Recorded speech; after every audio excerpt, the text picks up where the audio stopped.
So I think we'll go ahead and get started. Thank you guys for joining us. We're really excited to educate our students on what learning and teaching culture policy is, especially since that's not something that is really talked about much at our school. So I'll just go around and have each of you introduce yourselves, get a little bit of background, and then we'll jump right in. Sarah, do you want to start off? Yeah, sure. Hi, everyone. My name is Sarah Curry, and I am the past president of the American Institute of Architecture students, but the highlight of my year was definitely getting to work on this project last year. And so, has always been really passionate about studio culture, learning and teaching culture, and excited to be here. Thanks for having me. Awesome. Scott, do you want to go next? Yeah, I'd love to. I'm Scott Cornelius. I am the future president of the AIAS, and I also worked with Sarah on the LTC PP, as we call it, last year, and then I'm currently the board liaison for the LTC AG, which is the Learning and Teaching Culture Advisory Group. So also very passionate about the subject, super excited to talk about it. Honestly, KU seems like they're doing amazing so far, but excited y'all want to take it a step further. Awesome. And then Robin? Hi, everyone. Rock Chalk. I'm a Jayhawk. I graduated in 2019. I was involved with AIAS, like many of you, through college. And then I joined the NAB, the National Architectural Accrediting Board, after college. And I had the opportunity to sit on this committee as a NAB representative and work alongside Sarah and Scott. So excited for the good work that the AIAS is initiating and that other organizations are happy to assist with and help pursue. Awesome. So just jumping right in, a lot of our students don't really understand like what learning and teaching culture policy is. So if you just want to go around and explain what does it really mean and how does it differ from the old studio culture? We can just go in that same order, starting with Sarah. Sure. So I think the most foundational difference between the old school studio culture and this sort of new agreement is that it is just that, an actual agreement that asks different things and different responsibilities of both faculty and students, instead of it being either one way or the other, or many older studio cultures only focus on like physical facilities available and don't really talk about like culture, which is in the name. And so, yeah, I think this one is just a lot more inclusive and heightens expectations for both parties to, not even an intolerable level, right? It's often what we call the bare minimum, or just what would make going to school a lot nicer. Yeah, Scott, do you want to add anything? Yeah, not much to add. Sarah said it beautifully, but I totally agree. Kind of the difference between studio culture and learning and teaching culture is just a widening of the scope of what we're trying to accomplish.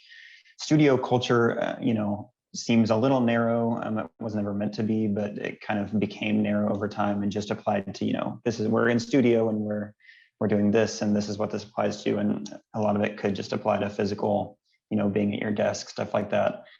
So we're really excited that now it's starting to expand to even get into ideas about curriculum, what we expect when we come into a school. And so again, these are cultural documents. So it's kind of just our greatest wishes for what a school could be.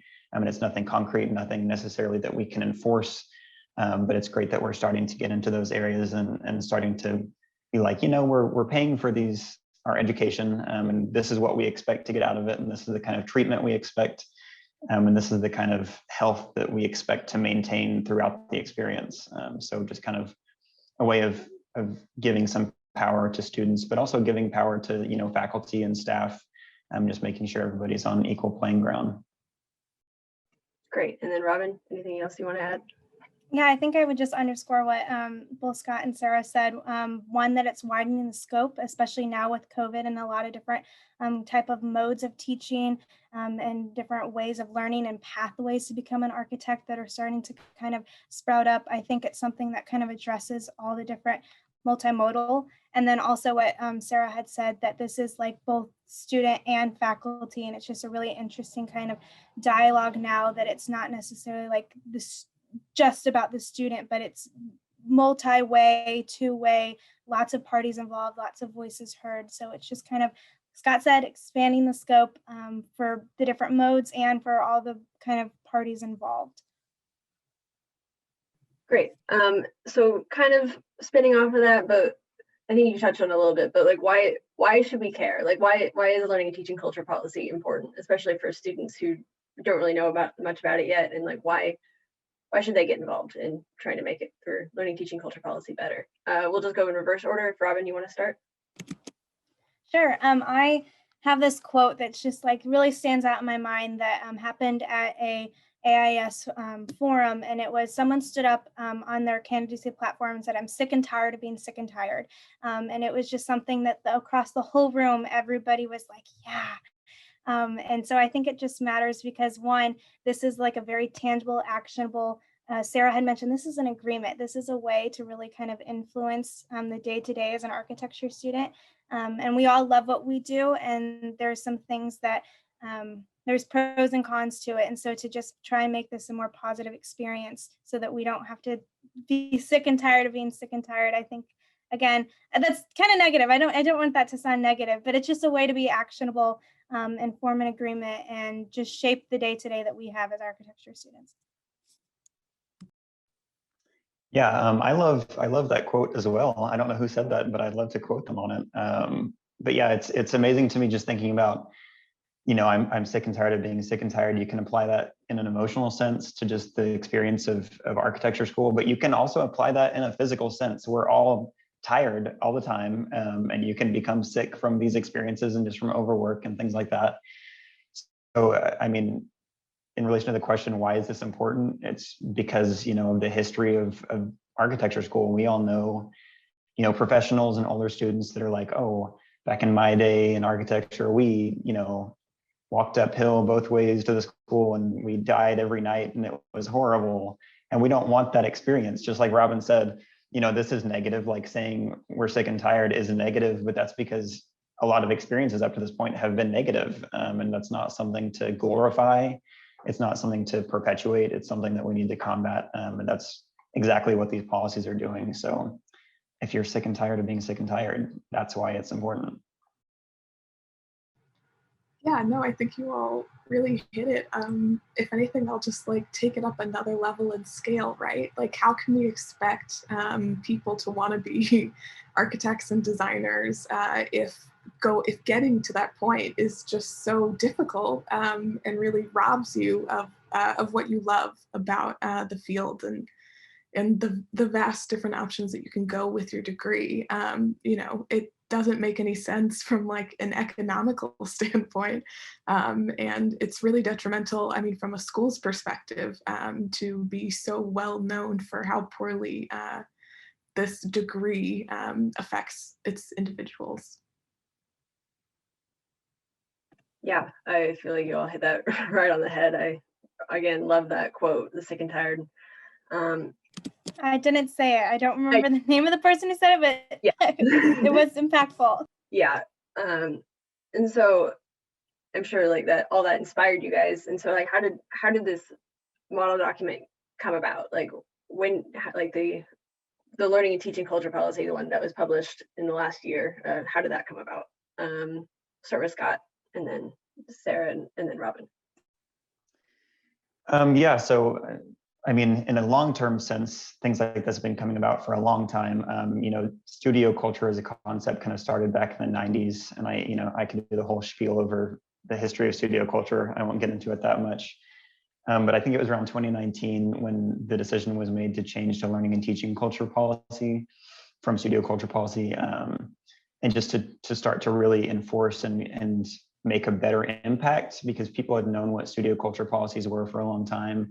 You know, it's a NAB accredited, or it's a requirement from NAB accreditation, but it had become just like a checkbox, you know, this one-page document they put up on their website that says, we like to be healthy, isn't that cool? And nobody was really doing anything about it. And these issues had kept coming up year after year, over and over, students just being like, hey, we're being mistreated.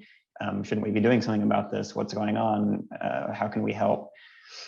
So, I mean, in terms of like immediate actions, Sarah can answer this better because she was president at the time. But, you know, a charge was made because we decided enough is enough and we need to do something about this.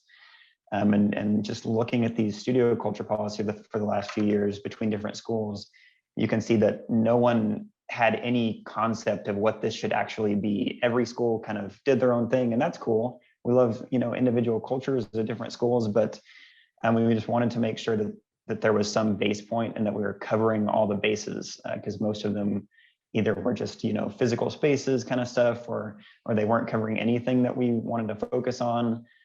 So just ensuring that there's a base point for people to build off of was the original goal of the document. I think that we accomplished that pretty well. Yeah, I like to think so. And yeah, Scott's entirely right. That is sort of where we started too, right? It was maybe like late 2019 when Scott and I were like putting things together. At first, I think we were meeting with the AIS's internal committees to get a feel for where things were at. The committees themselves in previous years had done some of the things that Scott mentioned in terms of compiling the documents or like having students at different schools write blog posts about it. So we had a lot of stuff to pull from.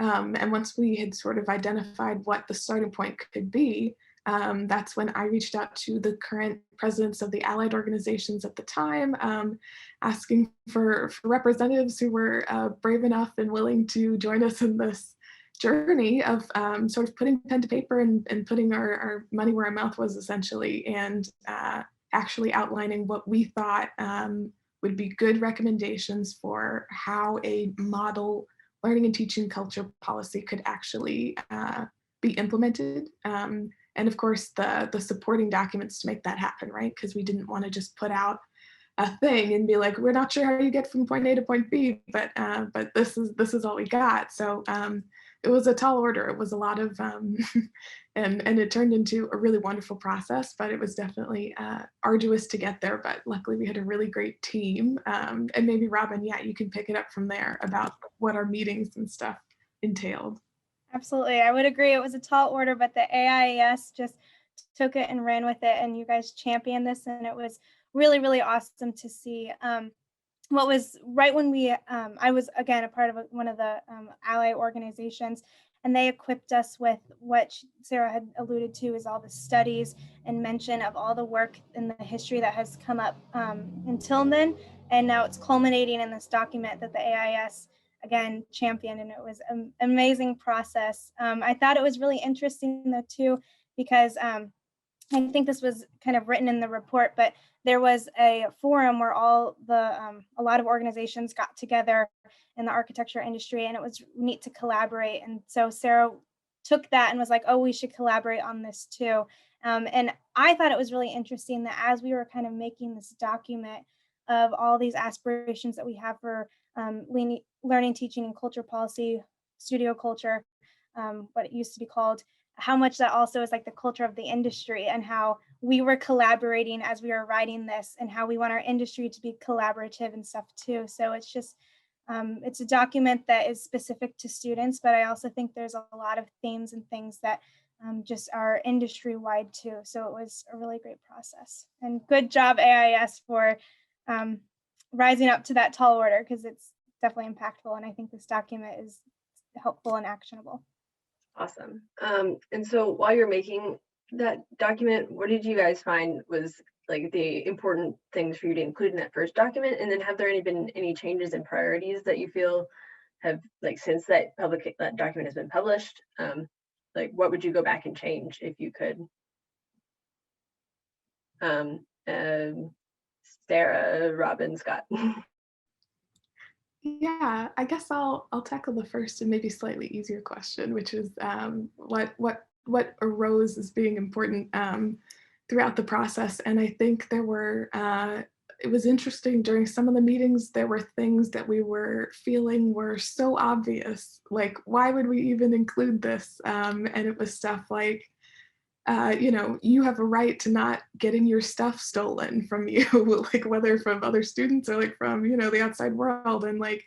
And hey, discrimination is a bad thing, and there should be a zero tolerance policy for that sort of thing, no matter what your protected characteristic is. And I don't think we ever argued about like about, you know, whether those things were right or wrong. It was like, should we include, like, it is the bare minimum, and that's how all schools should be operating, is this redundant? And I think the conclusion we came to is that these particular topics are so important that they can't be overstated. And the schools that have great cultures, that are doing things well, which we also wanted to focus on. We didn't want to just harp on the sort of curricula where things were going wrong and the professors were terrible and the students were so mean to each other, and preventing that. We wanted to put in writing what was great about the schools where it's fantastic to study architecture. And I think that encapsulating those good things, and then elevating what seems obvious, was really sort of like a touchstone for me anyway. That was a big takeaway. And like Robin was sort of alluding to, like, it filters out into other things. And that's something we'll probably carry with us into workplace culture, you know, other relationships and that sort of thing.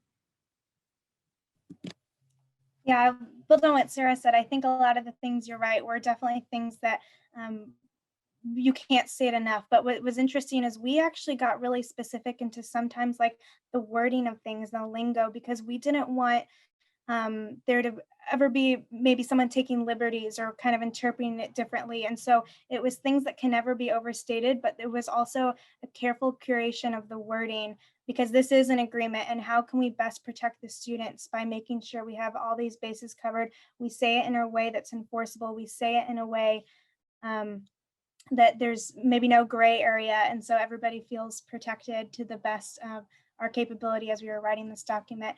And I will say a specific thing that was interesting, theme that was interesting. I think in past years, there may have been some stigmatization around mental health. And I think that's something that, as especially our generation, we're trying to rip that down, because it's so important to talk about, one, be open about, be proud, and to be exploring that kind of avenue of mental health. And so I really appreciated the team having those conversations and including that in this document, that our physical health matters, but so does our mental health, which can look a lot different for many different people throughout architecture school. Yeah, I definitely agree with both of what they both said.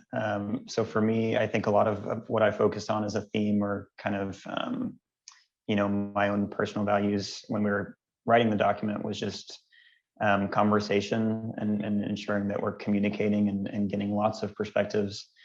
Like we talked about, we met with the AIAS committees at first, and we got all their perspectives, and then we went and met with the different allied organizations, representatives from them, and got those perspectives as well. And kind of something we kept saying over and over when we were creating the document was, you know, we're writing this thing and it's really cool and it's going to be so well written, but this document itself literally doesn't matter at all. It's just the conversations that it brings up, and, you know, the way that it's presented and the communication that is created from it. So that was kind of a common theme, is just ensuring that we're communicating and having those conversations and keeping that dialogue going. And then moving into, I think, what was your second question? What could we have changed if we went back, or what is a different focus? A lot of things, you know. I mean, this is kind of an overplayed tune at this point, but the world has changed a lot since we finished this document. And it was changing actually while we were creating the document. So we started meeting with the allied orgs, I think in January or February of 2020. And so like after our first meeting or two, the world just started, you know, falling apart or whatever happened. And we kept meeting, and we kept creating this document throughout, you know, the start of the pandemic and all this craziness that was going on. And that was a really weird time to be working on this collaborative project like that. But it was also, you know, interesting, and kind of set us up for this weird version of success with the document, because we suddenly knew that we had to plan for things that we had no idea, you know, how the world was going to turn out. And we had to create these documents that were added on to the document that would be like, hey, if the world ends, these are the 5 things that we really want you to focus on, you know, just things like that, that would make sure this is very resilient and can continue for years to come. So yeah, and we definitely made the document with the intention that as soon as we finished it, there would be things that we'd want to go back and change, and we want it to keep changing year after year, and not just stay the same and be growing. But I think Maybe the thing, or a couple of things that for me personally I would change if I could go back, is kind of a focus on accessibility of knowledge and content. I mean, this has come up a lot recently because the world has suddenly become so accessible, and our educations have become so accessible. And now we're starting to get vaccinated. We're starting to move back into in-person learning, those kind of things. So writing in some contingencies or some ideas to ensure that that accessibility stays and keeps growing, I think is very important and something we should focus on. And then of course, the other thing is just, I mean, we wrote things in the document about being respectful and, relating to multiculturalism, things like that. But, the world, our society's relationship to those issues has changed wildly in the past year. So more of a focus on that and how to navigate these new waters and how to be a truly inclusive organization and school, I think would be something that would be really, really great to write into these policies and to keep growing year after year. Again, not to say that we didn't focus on that, because we did, but it's just changed so much and become so much more of a focus right in front of people's faces now, that I think people would be more accepting and more open to a really concrete section on, inclusivity and diversity, things like that. So those are just a couple of things that I would point out as good immediate changes, perhaps. Awesome. So kind of moving in to like how the learning teaching culture policy like affects students outside of like just in the classroom, probably mostly directed at Robin, but can you talk about how learning teaching culture policy affects like the NAB accreditation, and like explaining a little bit more about NAB accreditation in general? Absolutely. NAB accredits architecture schools to a specific document, which is our procedures and conditions. And that's kind of like our aspirations of what we would think that where it's going, and also what we would need our students to know when graduating to kind of enter into this profession. And so how that happens is visiting teams go to schools, and the student voice is so imperative and important and valued in those visiting team reports. So they do sit with students and they have conversations about culture. And this is a program criteria where you have to have a document that outlines these things. So one, it's a checkbox, but two, these conversations and kind of the results of, is this document impacting the way a student learns, and is this a positive environment? Is it a safe environment? That's something that's considered, valued, and important to the NAB. So checkbox, and something that's really kind of sought after. I don't know if that answers the question. Yes, it does. Perfect. I don't know if either of you want to add to that, mostly a NAB-centered question, but if you have anything either of you want to tag on, awesome. Okay. So how could, I guess, and this one's more directed at the other two of you, how can the national AIAS support the learning and teaching culture in our schools and chapters? If you want to start with Sarah and then go to Scott. Sure. So it's like Scott was saying earlier, it's not a destination, it's a lifestyle, like it's a walk that we have to keep walking. And there's a lot of edits that could be made, or it could be updated all the time. I think that the document and the concept it represents gets better the more that others and other schools practice it. And so I think anything that the national organization can be doing to empower students, and not even just those who are in the AIAS, it's obviously a document that would benefit students everywhere, and honestly even outside of architecture. But we'll start with baby steps. I think that again, anything we could be doing as an org to make it easier, to make it more accessible, to make sure it's always top of mind, since unfortunately culture is a thing that, it gets left behind when it's studio time, when it's or I should say when it's like review time or crit time, or when there's other stuff going on, and especially when a lot of other things are lost in the transition and the shuffle. And I think those moments when students are busy with being students, that's when the org can do its best to make sure that it's still present and being thought about. Yeah, absolutely. Just the continuation, like I keep saying, of those conversations and ensuring that there's platforms in which we can have this dialogue, I think is a really important role for the national offices to take. And, some chapters like y'all do a great job of that on their own and are setting up these meetings and things like that. And that's awesome. And some chapters don't have any sort of talks like this ever. And some student leaders still don't know that they're supposed to take part in the creation of these documents. They think it's the administration's problem. So just making sure that we communicate to students and to chapters what their role is here and what their power is, and how they can influence these decisions, I think is something that national office can do that not a lot of other bodies will take responsibility for or have the capability to do. And then just in terms of like the steps we've been taking for the past couple of years and seeing that continue to ramp up, I'm really excited about that. Sarah created the charge to have the Learning and Teaching Culture Policy Project, which we all worked on, was amazing, but it wasn't a true like committee of the AIAS. And now this year we have the Learning and Teaching Culture Advisory Group, which is a committee. And so just keeping, that in the loop and keep ramping up those charges and those committees and those bodies that are taking charge of this is really exciting, and a big role the national office plays. And then the other thing I think I would focus on is the turnover of leaders that are focusing on these subjects. We keep talking about diversity of perspective and getting multiple people to look at this. And so especially for, the past couple of years, and during the time of the LTCPP, this document and its creation and who it went to next was kind of, Sarah and I's baby, and we really loved it and worked so hard on it. It was great, and we loved our team.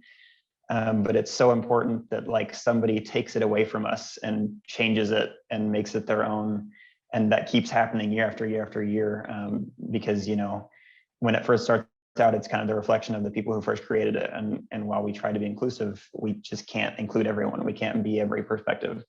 So as more perspectives are added on, and it's taken away from some people and given to new people, it'll just keep getting stronger and stronger. And I see that as a really important process on the national level. Awesome.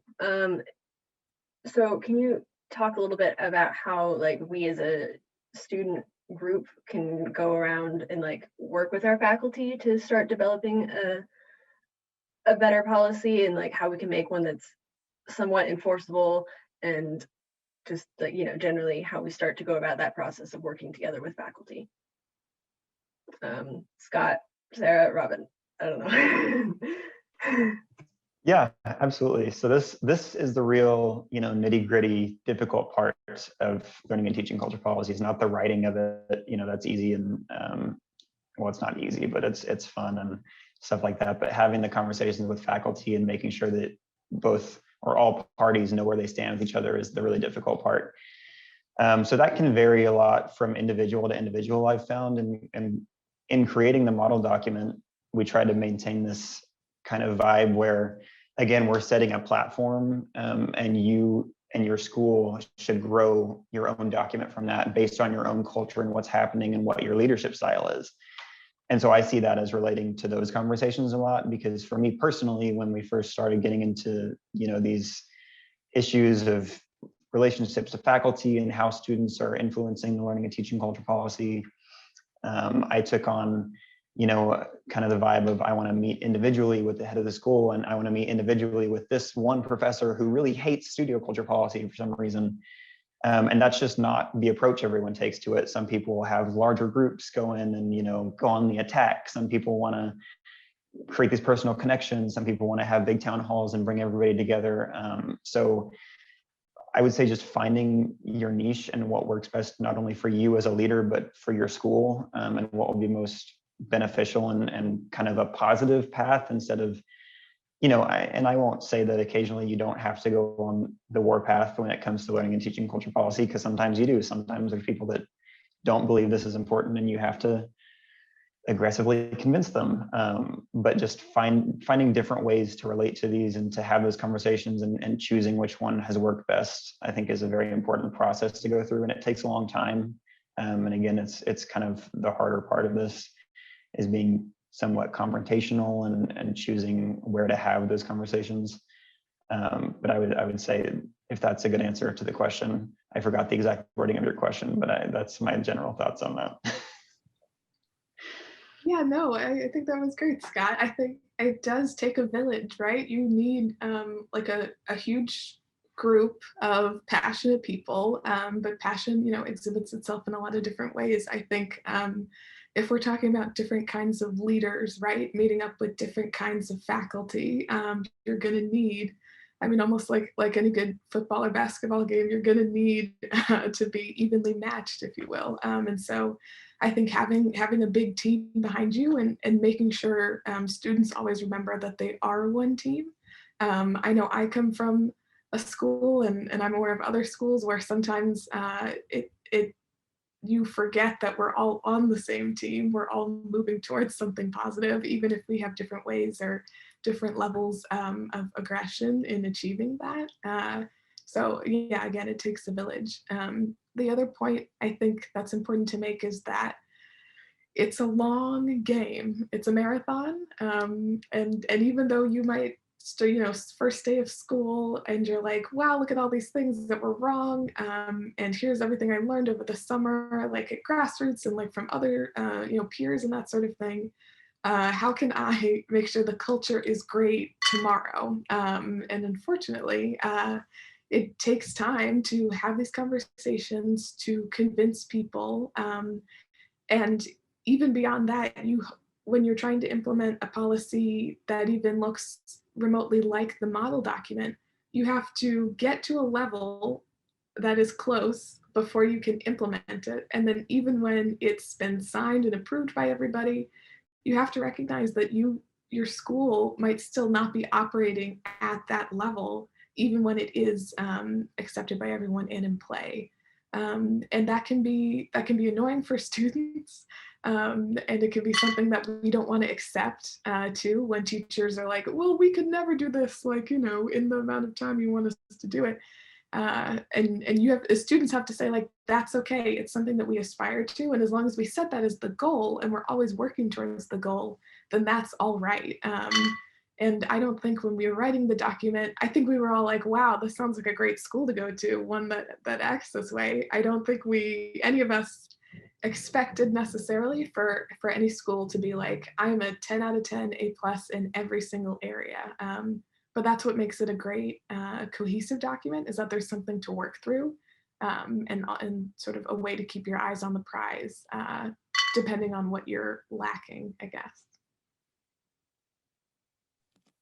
Sarah, I loved those analogies that we're like a team and then you have to be equally matched, and this is a marathon, like bringing the sports to this call, and it's so working. March Madness, yeah. That was awesome. Great. Thankfully, I come from KU, and we are very fortunate to have such a good working relationship between student groups and faculty. So I think the big advice would be to leverage this platform that we already have in AIAS. But as Sarah mentioned earlier, this is for all students. So it's also important to kind of use this team, build this team with other students and other organizations in our school, and then lean on these relationships that we already have with particular faculty, as well as the dean's office. I do think, again, we have a really fortunate kind of, at least when I was there 2 years ago, really good conversational faculty. So just maybe, I think my biggest advice then, because I know that this kind of venue and avenue is there, is when you have these conversations, I think like these town halls, and this is like so important to have these conversations. But what AIAS was so good about is we would all get on a Zoom call, we would have these conversations, and then Sarah and Scott put pen to paper and they like wrote things, and they started like making things to respond to, and to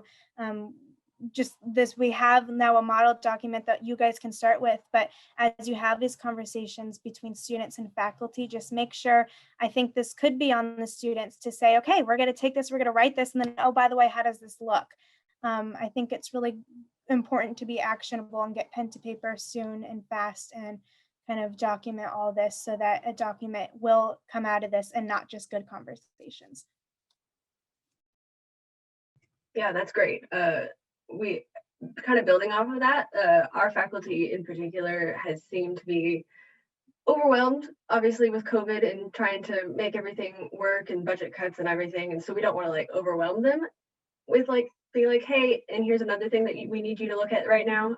So do you have any suggestions of how we can continue to make progress on this while still like respecting the fact that our faculty have a lot on their plates already? Yeah. I can start. Yeah, go.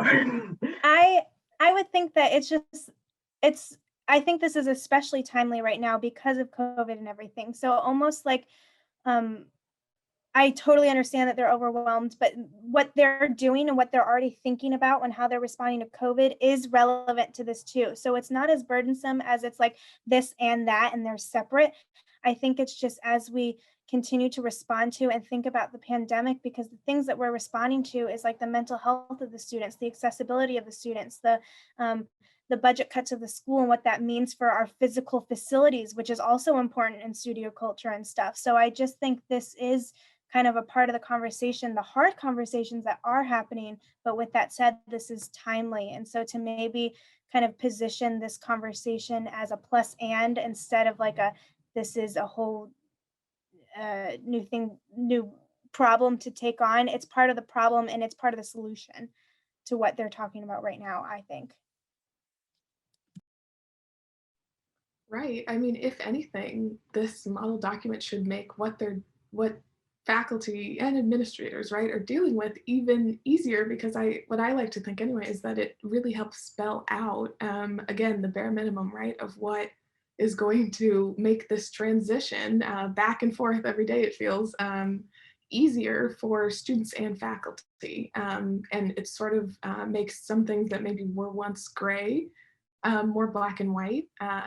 I think, and I touched on this earlier, I think what many faculty administrators are afraid of is that it's super difficult, like it's a bunch of new stuff that they've never tried or heard of or done before. And then also that it does make it a little bit easier for them to be called out on things when they're not doing them, and that's accurate on both sides. And yeah, I think what can be a positive spin on both of those is that it's nothing that they've never heard before.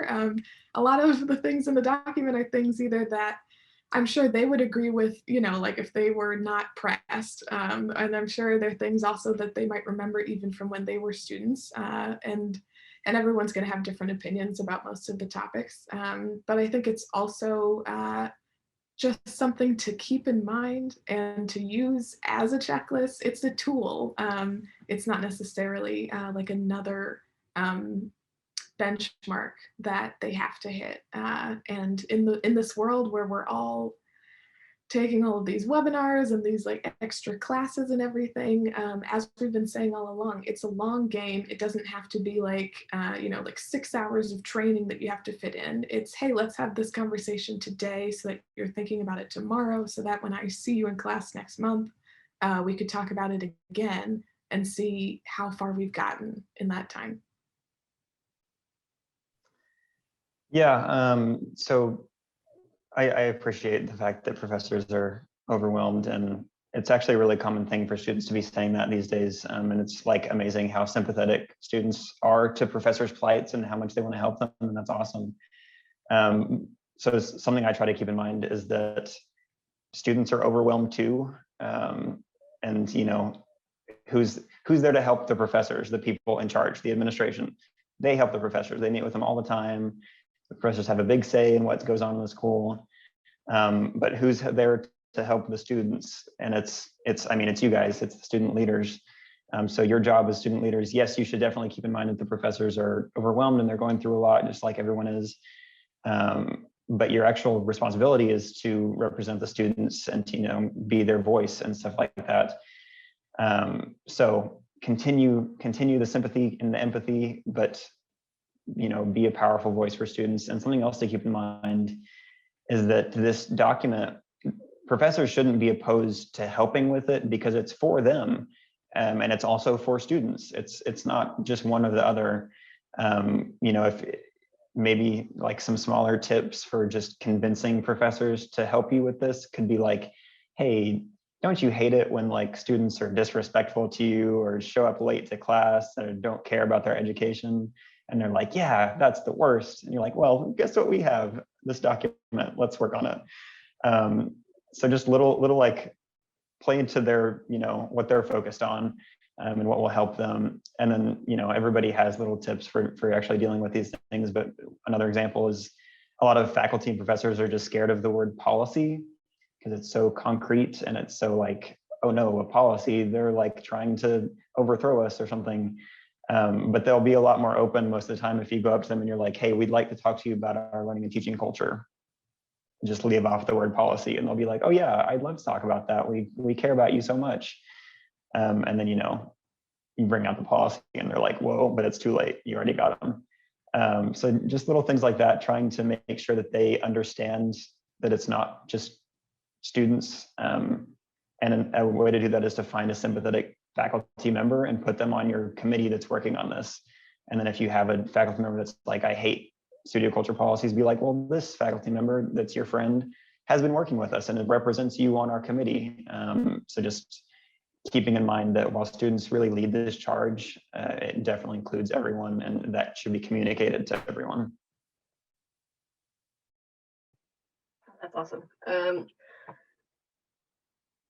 Similar to that, like how does the learning and teaching culture policy work in like conjunction with like the dean's office, like the higher administration rather than just the faculty? I don't know, whoever wants to go for that. I can start out with that. Wow, difficult question. Again, this is the nitty-gritty area of learning and teaching culture.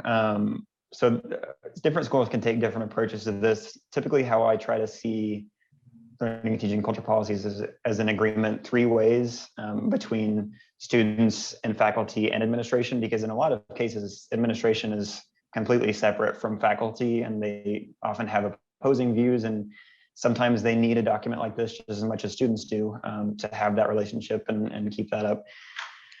So it differs for how different schools are structured. So for example, at OSU, where I helped create our learning and teaching culture policy, we actually got the dean of the college to review the policy after the head of the School of Architecture had reviewed it and add his signature to it just to make sure that we're up to date. And the dean of the college, I think, was so busy that he was like, oh, the head of the School of Architecture signed this, cool, I'm down, I trust her.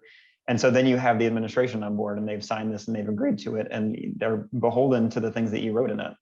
So definitely including the administration in those talks is important. It gets more difficult the higher up you go in this hierarchy to communicate to them that they're not in charge of it. And that can be a really difficult part of creating these documents, is bringing in some representative from the administration being like, hey, we're writing this document. And they're like, oh, cool, I'm in charge of writing this document. And you have to say, no, students are in charge of writing this document. You're in charge of giving us input and making sure that you agree with what it's saying and that we're having this relationship, but we're writing this. So yeah, that I think is the most difficult part of writing these documents, is relating to the administration, because faculty, like, them and you talk to them every day and you're in studio with them. But administration is just kind of a different animal, but still one that is very important in these discussions. So finding ways to pull them in, but like hold them at arm's length and make sure they know this is for you.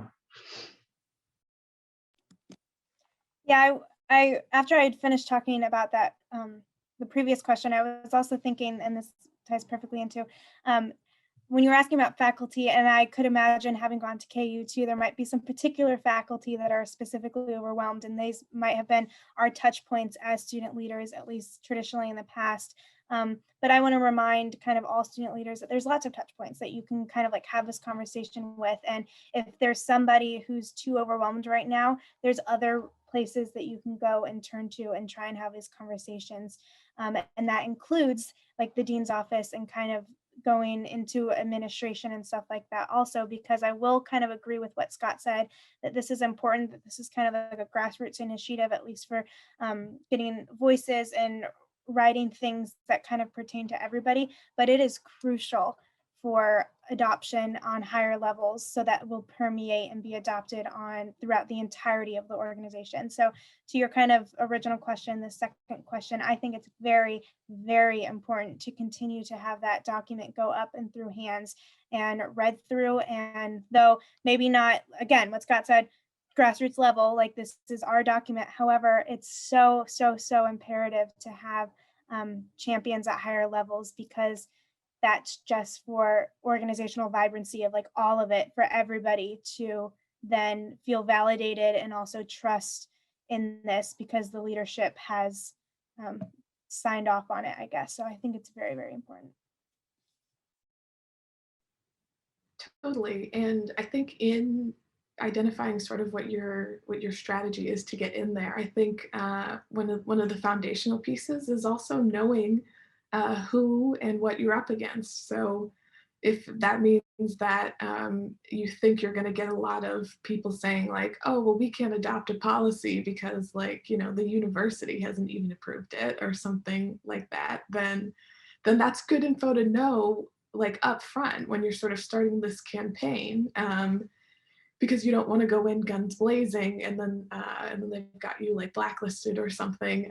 Like don't take any phone calls from that kid over there. But you want to get that info like on record. You want to make sure everybody's cool with that. And this is also where having a big team comes into play, because if you've got people who can contact the same people but from different angles and with different concerns, then that's a key way to sort of getting heard, because suddenly the dean has like 6 different people with 6 different problems, and if only there was like one document or something that addressed all the problems, then they'd be solved. You have to sort of make sure that the thing you're trying to accomplish is the answer to many problems that you may also have to not create because the system created them, but you might have to illustrate or make very evident to some people. So I think it's a bit of military strategy. I think that's what in some cases it has to take, and also touching on something that's already been said today,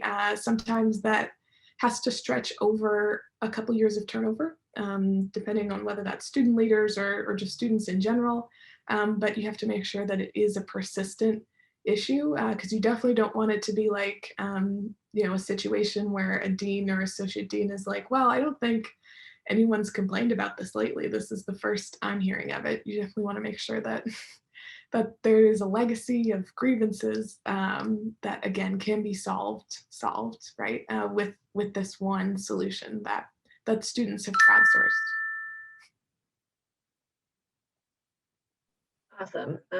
So I think we have time for maybe about one more question, and then I'll ask you just generally anything you wanted to cover that I didn't cover for these questions.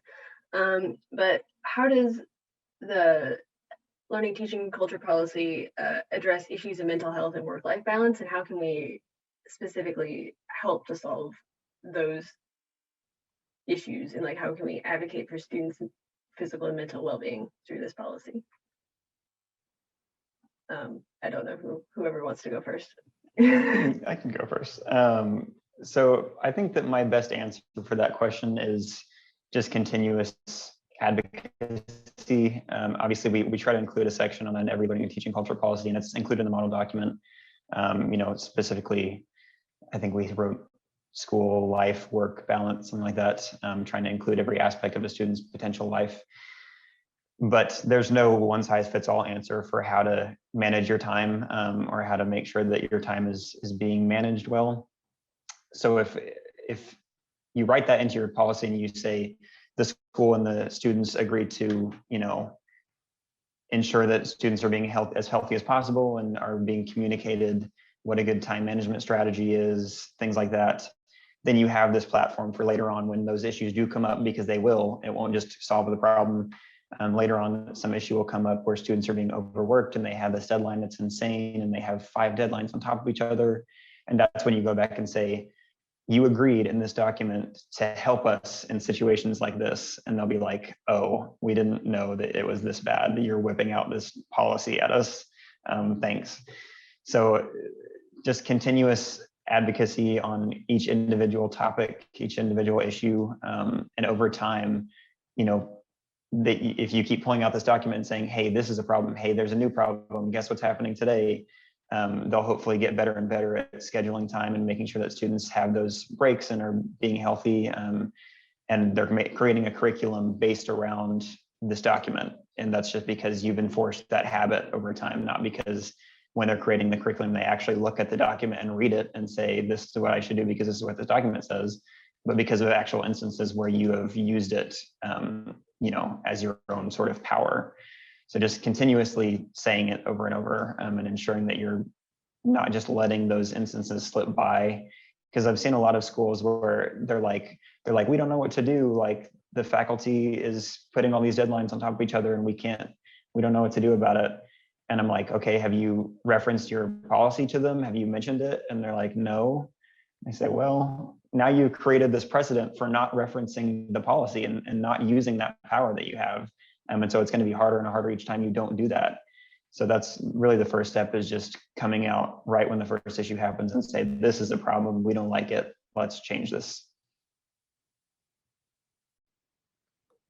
I think that's very important to draw back on things that obviously have already been agreed on, like Scott was saying. And then I think another place you can point to is, even though there are a lot of mentions about mental health all in one place in this document, there's other policies that exist on campus. So it's not like you have to look at this model document in a vacuum. I think it works really well. It pairs really well with university policies about how students should be conducting themselves in class, and if they're being asked to do things beyond how they expect to enter as students into the classroom, then that's out of line. And if you're able to bring in other codes of conduct and things of that nature, even if it's as emotional as like a creed or like something that your school believes in, at least on paper, I think that's it all works together as a body of things that people should adhere to.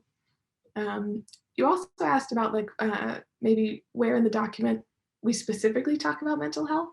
But a kind of a hot take, I think that the entire document is about mental health and well-being, even though it has all these different sections in it, because they all address different ways that your stress can be lowered as a student. Mental health, of course, comes from managing your time, but it doesn't exclusively come from, being busy and people not respecting deadlines or you being forced to have unreasonable deadlines. It also comes with you having unsure expectations about what happens when you walk into studio. It comes from you feeling alone for whatever reason, like you can't go to a teacher if you had a question, or like you can't talk with your peers for whatever reason, whether it's due to competition or even just distance.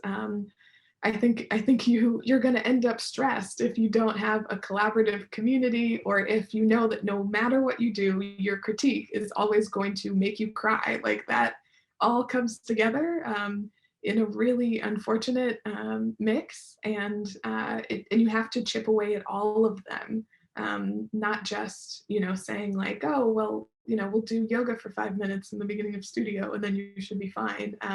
I think it comes from a lot of different angles and rests on a lot of different ways that architecture reaches us when we're trying to learn it without hurting ourselves.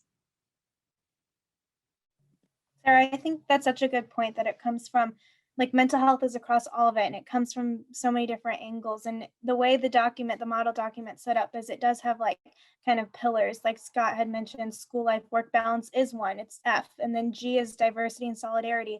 And I think every single one of these categories is so important. One is not more important than the other. They're all in this document, and they're not particularly ordered because, like I said, there's no priority, because it's all about health, mental health, physical health, and it's just the wholeness of the experience, like what Sarah was talking about. And I'll also kind of underscore what Sarah was talking about, where in this document, we don't want to, like, this is a model document and we recognize that schools have their own policies. So we were always really intentional in our conversations to not be like, oh, that might be another policy. We don't want to like create not necessarily duplication, but like where they contradict or anything. So this is very much like a model, and it's supposed to unfold in with the resources that your schools already have. And then to that point, I would hope, like, how is this addressed? Like, this is a document, resources are available, and I would just hope that this comes alive. Like, it's not like, oh, we have this document, I'm going to put it in my pocket and I have this now weapon, but I'm going to read it, I'm going to see that there's a resource, I'm going to go to that resource, and I'm going to learn how to talk to a friend who's having dark thoughts. Like, those are resources that schools have, and that you would then go pursue and educate yourself with this as a catalyst and this as a resource to point you in those directions. But I would just hope that we all kind of take on this document, embody it, learn to be better ourselves, and then that's how it's addressed, because we all take ownership of making this document come alive.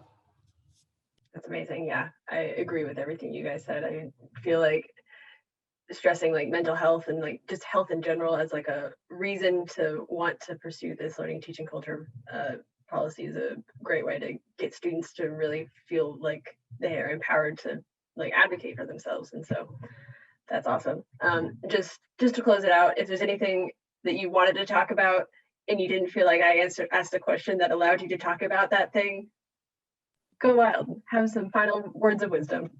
I do just have a quick last thought. I just wanted to kind of highlight my favorite part about this kind of model document that Scott and Sarah really put together is how one of them is optimism, and it's optimistic, and it's kind of looking at our industry. Like there's a lot of negativity in this. And I know I started off with like saying like, oh no, I was just so negative, but this doesn't have to be a document that's just addressing all the negative things, but it can also be an aspirational document. And I just love how we have optimism like intertwined throughout this conversation. And it's just really important to always remember that.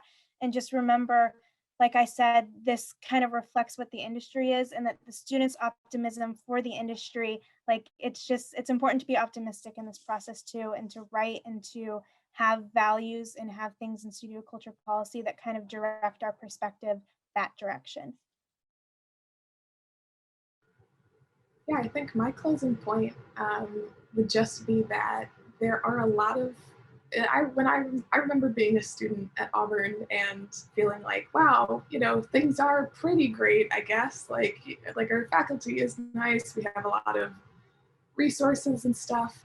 So maybe the things that are really bad, aren't that bad because we do have these good things. And I think that there are reasons like that. There's like gaslighting that occurs. There's other pinpricks of light in the darkness that make it seem like maybe you don't need this kind of policy, or it doesn't need to be that strict, or it's not that big of a deal. And I can't overstress how this is truly the bare minimum of what students deserve in terms of paying to go to school to learn something that we're all slightly passionate about, would love to be more passionate about, and sort of the long-term effects of living through 4 to 6 years plus of just so many, negative facets of studying architecture, I think puts a huge damper on when you get out of school, and really just is a huge detriment to what could be a lifelong love of architecture and just really an incredible pursuit. I think it limits, holistically, pedagogically, like spiritually, I think it limits, our education limits the way that architecture could be perceived in the world, and the good it could do. And it starts at the pinch point, which is the time that you spend in studio. Yeah, I think I'll just say that, and this is kind of going back to why are these policies important at all? Why should we focus on this as students? We're going to be gone in a couple of years. This doesn't affect me that much. I feel pretty good. I'm making good grades, whatever. But the culture of architectural education is going to, whether we like it or not, define the culture of the profession in the future. When we're out there working, our culture that we've created in education will be the culture that perpetuates into the profession, because we're going to be the same people that we are out there that we are in here. So we're working not for the future students that you're not going to know and they're like faceless and who cares. We're working for your future and for the profession that you're going to be in. So it's something to keep in mind. And then the other thing I just wanted to highlight, which we've already mentioned a few times, is that it's easy to kind of fall into, how do we become more aggressive with this and how do we enforce it? And those are honestly important questions, but a thing to keep in mind is that there's no enemy in this process. Like, we're not anyone's opponent here. The enemy is, the concepts of disrespect and unhealthiness and things like that. So just keep in mind that we're trying to agree and we're trying to make education a better place for everybody. And that is a really optimistic process. Like Robin said, we should all stay very optimistic and very blue sky oriented, and it should be positive, and it's not always, but that's what we're going for. Great. I love that you talked about like how we're in students now, but we're soon be in the profession, and that doesn't change like how studio culture will be. Because that was one of the questions that I had to unfortunately skip because we have run out of time. But thank you guys so much for all the time you've spent developing this model policy, and then also taking the time to speak with us. We really appreciate you coming to hang out with us. Thank you. This will be recorded, or this has been recorded and will be posted on YouTube. I'll put it in the Slack since it wasn't too KU specific, and I think that just the AIAS as a whole could benefit from a lot of this knowledge. And so thank you guys. And good luck, KU, with addressing your learning and teaching and culture policy. We look forward to seeing the fruits of this kind of effort of yours. Absolutely. Yeah. Thanks for having us, and thanks for leading the good fight and for doing things like this. I hope other schools will follow your lead. Yes, exactly. Thank you so much. You're even if you haven't changed anything, or if you feel like you haven't changed anything, you're already doing an amazing job just by hosting this. So wonderful. Thank you for inviting us. Thank you so much. Thank you. Thank Rock you. chalk. Yeah, man.